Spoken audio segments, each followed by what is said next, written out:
چې شاه مسعود په بد آیات کې قسم د ملا عمر دې قبر نه راوباسم یو کمنټ ولا شاه مسعود ته په کنځانه کې لو نو دا مشال دا وای ملا عمر بل قبر نه ولا د ګوره دا به ډیر لوی قیمت درته تمام سي داسې سوچ مکوه دا به په دومره لوی قیمت درته تمام سي د چا مشرانو ته به په هیڅ وخت تحقیر او توهین نه کوي صحیح ده ته به لرې ته به تا ته به د چا لاس نه رسېږي مګر داسې څوک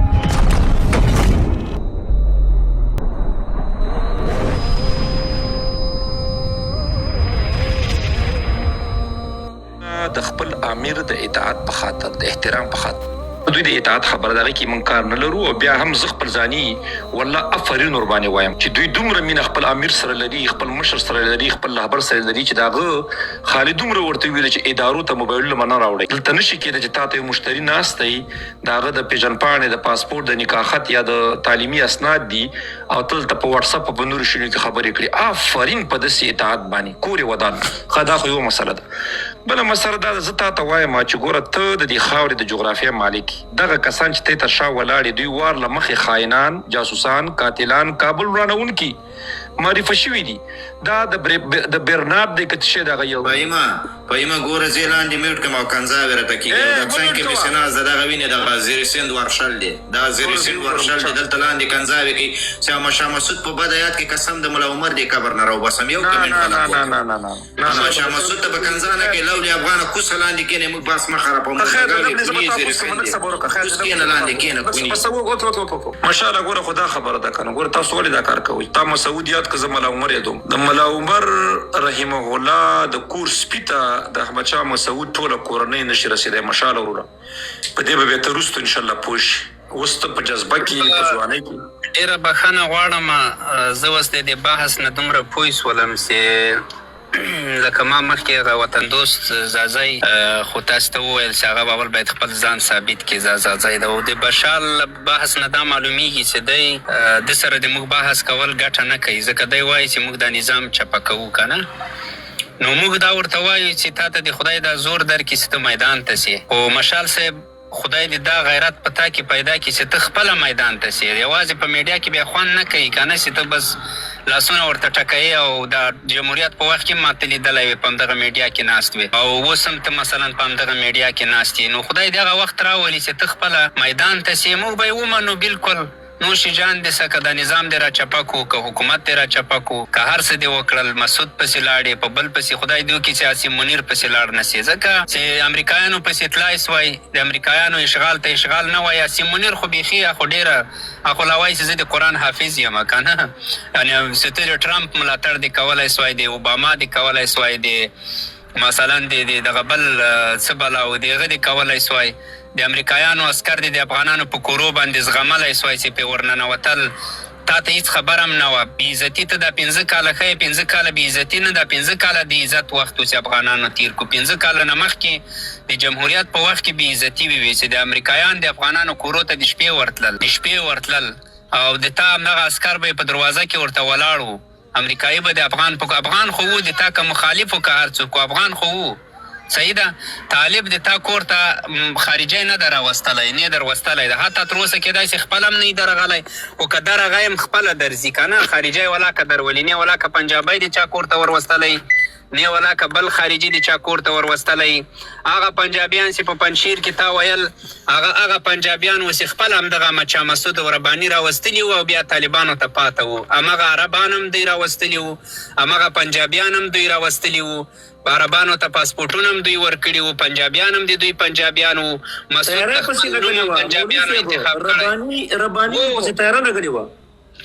تیاره هغه پسې هغه ته ولېږله سوډان ته که نه پاسپورټ هم د افغانستان ورکړی وو او دغه پنجابیان هم په خدای قسم چې د دوی پنجابیان وو دوی راوستلي وو امارت ته دا خلک په افغانستان کې پاته سول مسلمانانو بلکل امارت د مسلمانانو په حیث باندې نه اجازه ورکوله چې په سړک کې ټوپک وګرځوي که چا په ټول افغانستان کې د امارت په وخت کې پنجابی لیدلی چې ټوپک ورسره او د کابل په کوڅو کې ګرځي نو دوی خو دروغ ډیر وایي خو بیا به موږ دوی ته داسې قسم ورکوو چې بیا سم قسم وي صحیح ده که یې کوم عرب لیدلی چې راغلی ټوپک سره د کابل په کوڅو کې ګرځېدلی دوی دې ووایي و که جنګ ته تللي بلکل هغه د هغوی خپل کار هغوی مجاهدین و په جهاد پسې همدغه رباني راوستلي وو، همدغه مسعود راوستلي وو، همدغه سیاف راوستلي وو. سیاف په هغه وخت کې یو ګز ګیره ورته پرېښې وه، همدغه عربان ټول ده راوستلي وو. بیا یې چې له دوی سره جهاد کاوه بلکل جهاد حق و ځکه دوی شر او فساد سول، جهاد خرڅ کو. د عربیانو وینې د دوی په صفو کې تویې سوې وې، د دوی په صفو کې د کمونیستانو په مقابل کې جنګېدلي وو او حق یې درلوده چې د خپلو ملګرو د وینو پوښتنه ترې نه وکړي چې ولې دې زه د وروره له 18,000 کیلومتره لرې راوستم، دلته د ما د ملګري وینې تویې سوې د اسلام لپاره او نن ته راغللې شر او فساد دې شروع کو. دا د هغوی حق و. هغوی امارت همدا خبره کوله چې موږ دلته وینې توی کړي دي، د افغانانو نجات ته راغلي وو، موږ د افغانانو مرستې ته راغلي وو. موږ خو چاته نه دي ویلي چې چوکۍ او قدرت راکوي، وزارت راکوي. مسافر خلک راغلي وو، نن دوی د موږ په وینو باندې معامله وکړله، د موږ وینې خرڅې کړلې، موږ له دوی سره جهاد کوو. امارت هم ورته اجازه ورکړه، ورته ویلي د افغان په کوڅو کې به نه ګرځې، د چا کور ته به نه ورځې، په ښار کې به له ټوپک سره نه ګرځې، دا اجازه نه لرې. و جنګ ته چې ځي هغه د دوی خپل حق و او جنګ جایز و د دوی چې باید د هغوی په مقابل کې کړی وای. صحیح ده. داسې ته مشال صاحب سر نه خلاصوې، په خبره نه پوهېږې، یا ضد اخیستی یا حسد نیولی یا هرې بلاسې نیولی، دا د تا خپل د ایمان زوال ده چې ته ایمان ته زیان رسوي. نور هېڅ شی هم نسته. موږ نه درته ولاکه بد او رد ووایو، نه ولاکه درته کنځل وکړو، نه مخکې درته کړي دي، مخکې هم بحثونه در سره کړي، اوس هم در سره کوو. مګر په کومه لار چې تاسې روان یې دا لار چې ده دا ډېره غلطه لار ده او دا هېڅ ګټه نشي درته رسولی، هېڅ ګټه. صحیح ده. که امارت کې اصلاحات غواړئ راسئ، د افغانانو په حیث خپل غږ پورته کوئ. په امارت کې اصلاحات غواړئ راسئ، د افغانانو په حیث خپله غوښتنه وکړئ. نو ته راځې اصلاحات د عیسائی په زور راولې، مثلا د راسي منیر په زور اصلاحات راولې، دا بیا کوم غیرت سو؟ دا کومه میړانه سوه؟ یا چې ته وایې چې ولا امارت پاکستان ته تللی و، دا ټول دروغ دي، دا ټول دروغ دي. امارت صحیح ده پاکستان ته دغه سیمو ته چې د موږ خپله خاوره ده، وزیرستان، پښتونخوا، دا د موږ خپله خاوره ده او په همغه خاوره کې هم د پاکستان په خلاف باندې مجاهدین جوړ کړي وو. په هغه وخت کې هم جنګېدل. حکیم الله بیت الله محسود نه رانیولې، بیا تر حکیم الله محسود پورې تر دغه وسه پورې دغه مبارزه هلته روانه وه د پاکستان په وړاندې، اوس هم روانه. دا د امارت شهید ملا دادالله په همغه وخت کې هم د پاکستان په خلاف په هلته هم جنګېدو، دلته په افغانستان کې هم جهاد کوو، په دواړو برخو کې جهاد کوو. همدغسې د امارت نور ډېر مجاهدین. خبره دغه د مشال صاحب د تاسې دغه معلومات ډېر کمزوري دي، نه د شمالي له مسایلو نه ولاکه معلومات لري. فهیم صاحب ګوره دا کورونه او دا باغونه چې سوځول سوي نه سوځول سوي دي، دا باغونه دوی داسې کړي وو چې مسعودیان به پکې ننوتلي وو، د خلکو په کورو کې به دوی پټ وو، د خلکو په تشنابو کې به دوی پټ وو، وروره هر ځای نه به دوی ټک کاوه. مجبوره اوسي امارت همدغسې کار ورسره وکوي. بیا باغونه یې نه دي ورته ایستلي، باغونه یې ولې سنګر جوړوو، له کورونه یې ولې سنګر جوړوو؟ هغه هم اکثره د دوی په هغه کې ړنګ سول، د دوی په توپو، د دوی په مزایلو کې چې دوی ورته راویستل، په هغو کې ړنګ سول. امارت نه دي دومره ړنګ کړي، ماینونه یې پکې ښخ کړي وو، ټول هر څه یې ماینونه کړي وو. دومره بې غیرته خلک خو جنګ یې نه سوی کولی. د افسوس خبره دا ده چې د دغه ملي قاتل ویډیوګانې دي په یوټیوب کې د خپلو کسانو ته وایي چې مطلب وولئ کابل، او بیا الله اکبر چغه هم ورسره وایي. ګوره ویډیوګانې شته دی، دغه یو خاین، دا یو سربداله، دغه یو بې شعور او بې ضمیره چې دی هغه نه یادوي، او هیڅ کومه ویډیو یا کوم ثبوت دوی نه لري چې دغه باغونه د مطلب خاص یو تور دی ورباندې که نه، یو تور ورباندې دی. هغه باغونه هم دوی په راکټو باندې شتلي دي، هم دوی سوځولي دي، دوی به پکې پټېدم، دوی بیرته له منځه مې وړه. دغه جنرال مالک چې کوم دی د دوی څومره ظلمونه وکړه په دې شمال کې، حتی عام پښتانه به د طالبانو په نامه باندې رانیوه او په شهادت پې رسول. دغه دوستم عام پښتانه به په شمالي ولایتونو کې رانیول، خواران به په شهادت باندې رسول. که فکر وکړئ هغه یو دغه سره یو طالب سره خبرې کوي، هغه نیولی که نه، دی ورته چې خبرې وکړه په ازبکي ورته یي، هغه خبرې نه کوي، دی په پښتو ورته یي چې والکه خبرې وکړه که نه، چې بیا هغه ورته په ازبکي شروع کوي چې دا خو چې دی لکه ازبک دی. یعنې خبره دا ده مولوي صاحب محترم، خپل حکومت وکړئ، مزې وکړئ، چرچې وکړئ، وطن را جوړ کړئ. کابل به یو کال وروسته انشاءالله تعالی ډېره یوه بدله نقشه به وي، ډېر یو دا چې د خیر دا کوم پلن شروع کړي چې د خیر را جوړ شي. ګورئ د دې خلکو دغه شی نه لورېږي. ښه تاسو خبر یاستئ ځکه د دې ځنو په جمهوریت کې په ډالرو باندې لاس او خوله لګېدلې وه،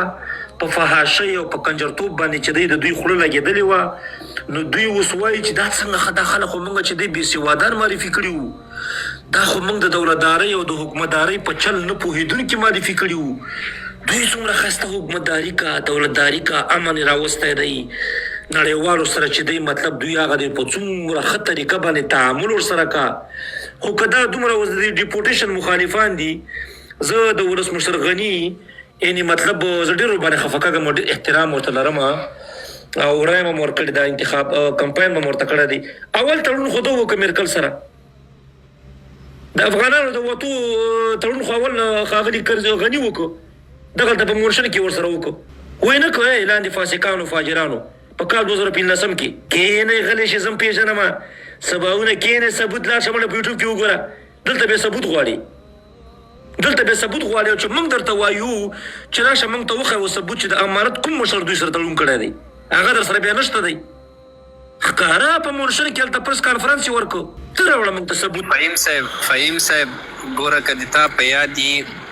جنرال رازق کنه ډېر امارت د مخالف و او دی د امارت مخالف و، په خپله خوله وایي که اصلي قهرماني سي هغه بیا لوی ملا صاحب قهرمان و که نه، په خپله خوله باندې ویډیو یې هلته پرته ده. یعنې ګوره لمر په دوه ګوته نیسي، د دې مشال په خولو، د بل په خولو، د دغه ځاځي په خولو، د دې په خولو باندې د لوی ملا صاحب قهرماني و، اتلولي، د هغه سپېڅلتیا، د هغه پاکوالی، دا نسي خرچهدار کېدلی، دا په هېڅ صورت نسي نقصان نسي ورته رسېدلی. هغه خپله وایي که یو وارې د قهرماني خبره سي بیا تر هغه لوی قهرمان نه و، او که یو وارې د غیرت خبره سي تر ملا دادالله بیا لوی غیرتي نه و، ځکه همدغه لنډغر بیا داسې زغله ولولا سي یو ملا دادالله به له شا پسې و، دوی به منډې وهلې. دا تاریخ یې پې باندې پرېښو، تاریخ یې پې جوړ کړی ده، که نه ورسه اوس یې نوم ورته واخله چې دوی څه وایي. صحیح ده. نو دا آتش په نامه هغه ګوډاګیان او دا بدې بلاوې، ګوره هغه نر سړی و، صحیح ده، که هر څومره بېلارې و، قتلونه یې وکړل، ظلم یې وکړو، مګر نر سړی چې دا نره خبره کوي. یعنې د هغه د ملا صاحب په غیرت او په مېړانه باندې سترګې نه سوای پټولی. ګوره یعنې هر څومره سي اوس نو دا مشال ده، دا وایي ملا عمر به له قبر نه ولا د ګوره دا به په ډېر لوی قیمت درته تمام سي. داسې سوچ مه کوه، داسې سوچ مه کوه، دا به په دومره لوی قیمت درته تمام سي، د چا مشرانو ته به په هېڅ وخت تحقیر او توهین نه کوې. صحیح ده، ته به لرې، ته به تا ته به د چا لاس نه رسېږي، مګر داسې څوک به پیدا سي له پلاره به د انتقام واخلي، له وروره به د انتقام واخلي، له فامیله به د انتقام واخلي. په ملا صاحب موږ ته سره کرښه ده، نه تا ته څه وایو، نه د فامیل ته څه وایو، نه د مسعود ته څه وایو. مسعود هغه د اوس د امارت تر چتر لاندې هلته پروت ده، خښ سوی ده، خلاص په سر باندې د امارت مجاهدین ولاړ دي. و مولوي صاحب هغلته چې دوی البته بخښنه غواړم، دا زما نظر دی، ګوره ښه دا زما نظر دی، لاندې واورئ چې هغلته سره د ملي قاتل سره شته نه دی چې هغه ازبکستان ته وړی دی. خدای خبر چې هغلته څه سپی خښ کړی دی که څه خر یې خښ کړی دی. البته دا زما خبره ده، ستا نه ده مولوي صاحب، دا زه کړم. خو دوی د ډاکټر صاحب نجیب خبره کوي که نه، وایي چې ډاکټر صاحب نجیب زه یې لاره وایم یا وطن یا کفن. خو په ټول شل کلن جمهوریت کې چې دی د هغه تللي نشو لمانځلی، ورشي قبر یې وګورئ د تورو خاورو جوړ دی. اوس هماغه ساده پنجره ورنه تاوه ده، خو د ملي قاتل، د ملي خاین په هغه باندې په میلیونونو ډالر یې په ولګول، په میلیونونو ډالر. سړک یې ورتېر کړ، کتابخانه یې ورته پکې هلته جوړه کړه، هغلته وګوره، هغه مزار ته یې وګورئ، بو سیستان یې راګرځولی دی، ډیورنډ یې راګرځولی دی. او یا صاحب مهربانه د مسکو نه د 1.5 میلیون افغانانو د وینو پوښتنه کړې ده. بو قهرمان ملي، قهرمان نه قاتل ملي، خاین ملي ورته ووایي، خاین ملي. د پروتوکولونه کړي وو دغه سره د روسانو سره. دا ګوره دومره یعنې دومره بې غیرته دي اوس یعنې مجبوره یې دا خبره وکړو که نه. اوس دوی چیش ته ناست دي، حسیب قوای مرکز ته ناست دي چې حسیب قوای مرکز به موږ ته ارګ آزاد کړي، بیا به په هر کې هغه پښه په پښه اړولي، بیا به دوی له اروپا ورروان یي، مشال به یي، اجازه به یي، مثلا همدغسې له لو پنجو به نور یي، بیا به حسیب قوای مرکز دوی ته تقسیمات ورکوي چې بچیه ته لاړ شه دغه د تا وظیفه دا د تا وظیفه دا د تا وظیفه یعنې دومره بې غیرته په خدای قسم زه بیخي حیران ورته پاته سمه کاش کې دوی خپله دومره یو غیرت لرلی یو څه یې کړي وای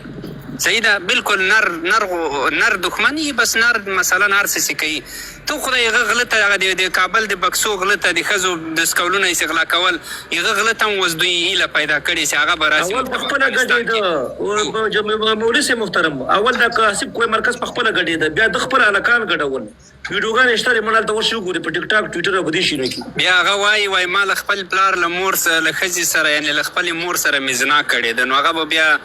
د نورو خلکو په مور باندې څه رقم هغه وکوي چې خپله په خپله خوله وایي تاسې ورسې ویډیو یې وګورئ نو زه نه پوهېږم دې خلکو ته دا اوس دی بیا راځي ملا صاحب له قبر نه راباسي ولا ګوره مشال صاحب زه عادت نه لرم دا شیان ماته خوند نه راکوي اختارونه او دا شیان خو ډېر خیال کوه دا درته وایم چې له خولې سره دې ډېر خیال کوه په دې خاطر ملنګ مولوي صاحب فقیر مولوي صاحب عاجز مولوي صاحب غیرتي مولوي صاحب اتل مولوي صاحب قهرمان مولوي صاحب عمر ګوره موږ ټولو افغانانو ته په ځانګړې توګه ټولو پښتنو ته ګوره سره کرښه ده ورته پوه شي هغه ډېر یو ملنګ غیرتي ډېر یو دروند شخصیت و 100 کاله وروسته مولوي صاحب معزز په والله بالله لکه اوس چې دوی د غازي امان الله خان د امیر شیر علي خان د دوی په دغه تلینونو کې دوی خو خیر ګډېږي دا خو ګډاګانې ډېرې کوي که نه زه هم کله اتڼ کومه داسې نه ده که د دوی لمسیانو په ملنګ فقیر عاجز او نر مناسب عمر باندې په ملي قهرمان مناسب عمر باندې دوی فخر او ویاړ یې ورباندې ونه که زما نوم بیا بدل کړي خو موږ به مړه یو نو موږ به تورې خاورې یو ځکه چې ورونو هغوی چې هغه چې کوم دریځ ونیو د امریکا او د ناټو په مقابل کې دا بې ساری دی دا ډېر بې په تش لاس باندې دوی وایي مولوي صاحب چې هغه په سیاست نه پوهېده والکه داسې سیاست کې امتیاز یې وکړه چې ستا ننګ غیرت او ستا ابرو پکې ځي صحیح ده او تاسو څه فکر کوئ چې حتی که ده دا سړی ورکړی م وای راسن بیا به افغانستان پرېښی وای هغه خو ورته وویله چې راشي سعودي ته یې ورکومه اسلامي ملک ته دا د سعودي درېمګړی ملک ته راشي امریکا ورته ویله چې نه موږ ته به یې راکړي هغه ورته چې لاس ته خلاص له سیبیریا نه نیولې تر ټکساسه پورې د لاس خلاص الاسکا هغه تر اخره پورې ورسره وجنګېد تر څو پورې چې دی ژوندی و او تر اخره پورې ورته ور نه که چې تر څو پورې د ده د واک لاندې و بالاخره چې پنجابي ته واک ته ورغی د هغه د چتر لاندې هغه هغوی ورباندې خرڅ که او هغه ورباندې له منځه ویوړ نو ملا صاحب عمر رحمه الله پښتنو ښه واورئ پښتنو دا ګوره باید موږ تاسو لپاره سره کرښئ ښه زه هغه مذهبي او سیاسي او دې اړخونو ته نه ځم نور پوه